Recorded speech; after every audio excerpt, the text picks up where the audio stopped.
In July of 1518, the streets of Strasbourg, then part of the Holy Roman Empire, became the stage for one of the most bizarre events in history, the Dancing Plague.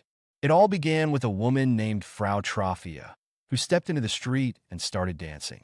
At first, it seemed harmless, but soon, she couldn't stop.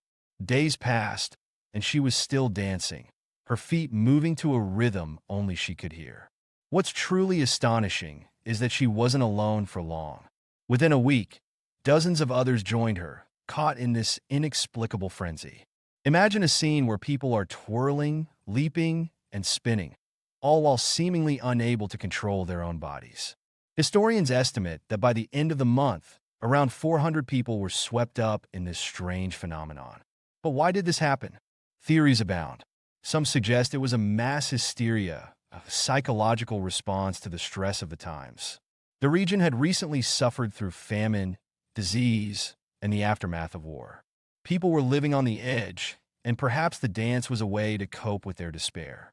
Others speculate it could have been ergot poisoning caused by a hallucinogenic mold that grows on damp rye. This mold can lead to convulsions and hallucinations, which might explain the uncontrollable dancing. As the situation escalated, local authorities were baffled.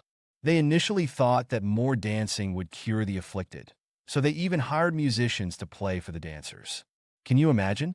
Instead of stopping the chaos, they inadvertently fueled it. The streets echoed with laughter and music, but also with cries of exhaustion and despair as people danced until they collapsed from fatigue.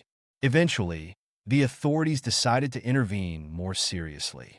They took drastic measures, moving the dancers to a nearby mountain, hoping that the change of scenery would help.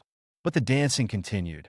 It wasn't until the cooler months set in that the frenzy finally subsided, leaving behind a community in shock and confusion.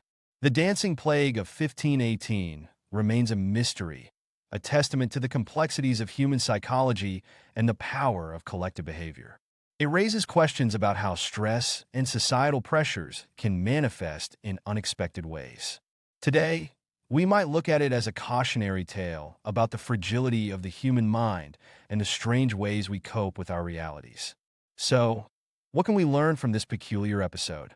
Perhaps it's a reminder of the importance of mental health and the need for community support in times of crisis. After all, whether through dance or other means, we all seek ways to express our struggles and find solace in the chaos of life.